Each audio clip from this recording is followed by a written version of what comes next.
Obviously there's been a lot of talk this week about the road atmosphere and the environment that Williams-Brice Stadium will have on Saturday.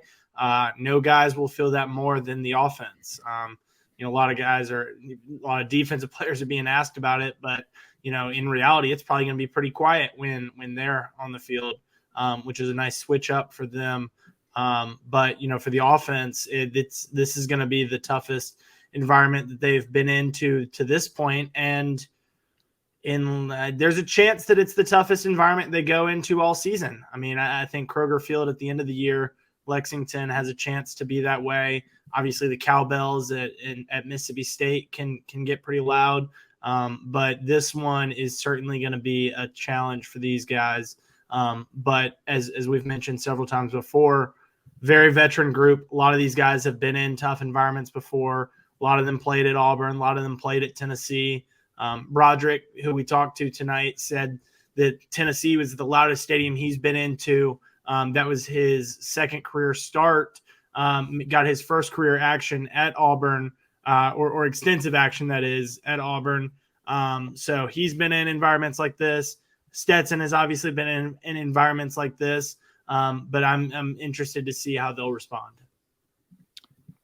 Jake, I know you've been to Columbia for a game. We talked about the temperature a few days ago, but as far as the environment of the game goes, Palmer, have you been there? Have you seen what that I have not. Like? This will be my first game road trip to Columbia. I've been there. Give him a little tour. Give him a little preview of what you can expect in there.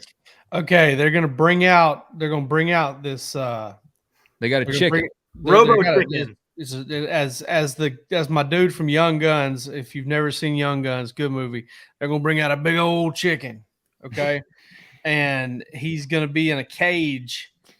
And those folks are going to go bat for that. Okay. They're going to go crazy. They're going to start beating on the seat backs, and it's going to sound like the Mongolian army is coming. Just the whole Ming dynasty. Sometimes they'll put Sir Big Spur. They almost changed his name to the Should general. Have changed his name. Almost changed his name to the general. Yeah. Not the insurance guy. General. Not the little Shaq sidekick that you see when you're watching like Jerry Springer or whatever. Get online. Marco Pollo and the Cock Commander were two other options, I remember. Of course, yes. Everyone remembers that one, Palmer. Thank you.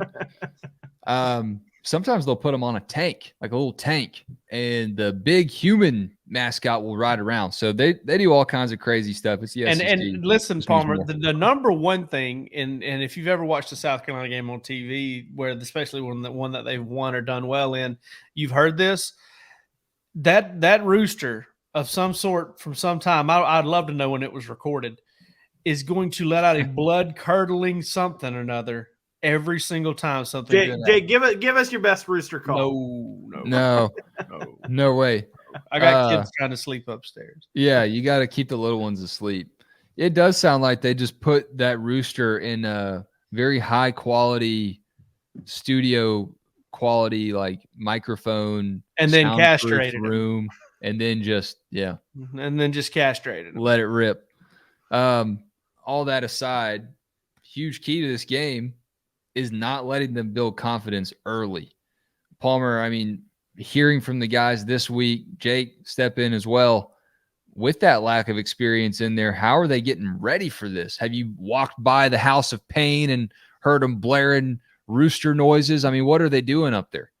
Yeah, they're definitely dealing with some crowd noise this week. Jamon Dumas-Johnson told us that they'll play it so loud that the defense can't hear themselves. Sandstorm. Yep. Brock Bowers said today that he's not yet tired of hearing Sandstorm, but they've played it every day before the start of practice. Those guys have certainly gotten used to this environment. I know that they've been dealing with crowd noise and such. Not expected to be too hot. So that's not too big of a concern. But they're looking forward to it. I think Kirby talked about this earlier this week, that a lot of these guys embrace going on the road. They embrace the challenge of a road game. I remember, from way back in high school, enjoying the road environment and being the, team coming in to try and, take away victory from all those fans. So to me and to them, it's a challenge. It's something that they really do enjoy. I think that it also helps when you go on a road trip. You're completely locked in. It's a work trip.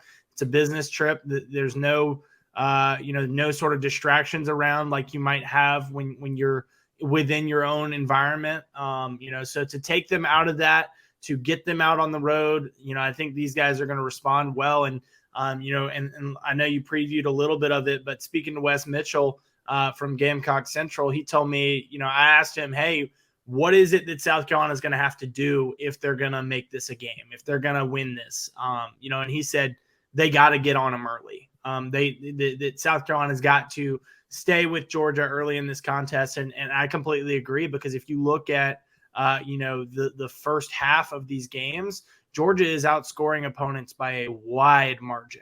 That Oregon game was essentially decided after 3 possessions because Georgia scored on their first 3 and forced turnovers to prevent scores from Oregon on 2 of their 3. So, that's certainly a game that you're not wanting to fall behind, and a team that if you're South Carolina, you're not wanting to fall behind against. We have a comment here from Samuel Burson. Sorry, it's cutting your head off down there, Palmer. Can't arrange it any other way. But Sam says, I really believe this is a big test for the defense. I realize Georgia has more talented players. The Dogs have a lot of young players. It'll be the first SEC road game in a hostile environment. So I think a lot of people have come up through the years watching Georgia play South Carolina, watching the Gamecocks sneak something in there in a game that Georgia didn't expect them to be competitive or really laid the lumber to them. I don't really know how to feel about this game just yet. I don't know if Georgia's walking into one of those houses of horror or not right now. And normally I kind of have a gauge on that. I just don't know what to expect. What was the toughest road game that Georgia went into last season, guys? If there was anything that could have prepared the guys that have come back for this game, which one do you think it was? Auburn, maybe? Tennessee. It was definitely Tennessee, especially the way Tennessee kind of did what Palmer said South Carolina needs to do. Tennessee kind of jumped on Georgia a little bit. I can't remember. It was 7-7, then 10. What was it? 7-7, then 14-7, and then I can't remember. They went back and forth for most of the first quarter, I want to say. Yeah, I want to say South Carolina. Tennessee. Tennessee was up at the end of the first quarter, 10-7. 10-7. And then Georgia went on a 17-0 second quarter. Yeah, and then run. James Cook said, hey, y'all are some little boys. I'm a man. Yeah, James Cook got after it. But, yeah, that Tennessee game was rocking, okay? And I said this after that game, and I still believe it now. You watch that thing from way up on high like we were watching those Tennessee receivers line up outside the numbers and Hendon Hooker sling the ball around. You're like, there's no way Georgia's going to be able to defend this for 4 quarters. This is crazy. But they did, and they kind of beat the fire out of Tennessee, and then they rallied from that. That was a veteran team, though. But I do think that they've played in tough environments, and they should be. I'm not as much worried about the environment. Really not worried about anything for Georgia in this game, honestly. But I'm definitely not as much worried about the environment as I am just kind of Spencer Rattler and the potential he has to go off.